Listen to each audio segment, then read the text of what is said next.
first step in painting a figure, any figure, is really getting a base tone on the flesh. So what we're going to start with is, from the flesh paint set, paint color number 1, and I'm also going to add just a bit of flesh paint set number 2. I'll show you the mix on the my little palette here.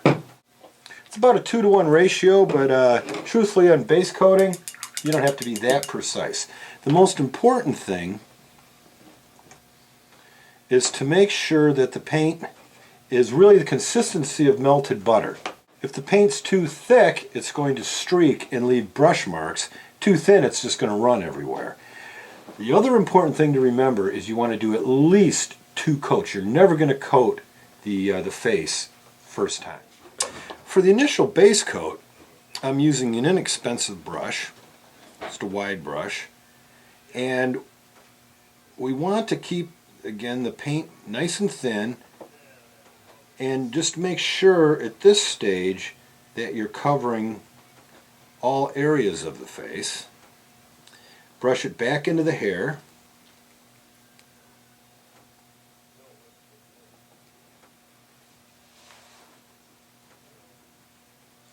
And using acrylics, you have to let this dry for maybe 10 minutes or so.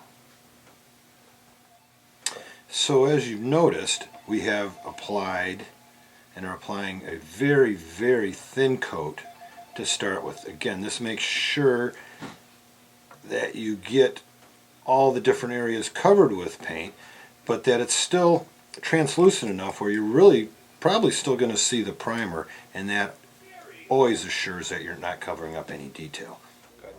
Okay, now that we've got a really good base coat down on the face, the next step that I recommend starting with would be base coating the eyes. Now, the eyes are very difficult to paint, as you probably know, and it's imperative that you use the absolute best quality brush that you can find, or you can afford also. I'm using a Da Vinci number 20, which is about as small of brush as I like to use. Anything smaller than a 20, in my opinion, really doesn't hold enough paint, and a 20 still gets a fine enough point to do just about any level of detail work.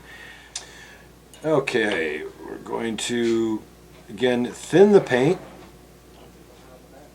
and I'm using the Andrea white number 1 from their paint set. And again, this step, we just want to get the whites of the eyes in there. And again, you don't have to be too fussy at this point. The fussiness is going to come soon enough. In our next segment, we'll be detailing the eyes.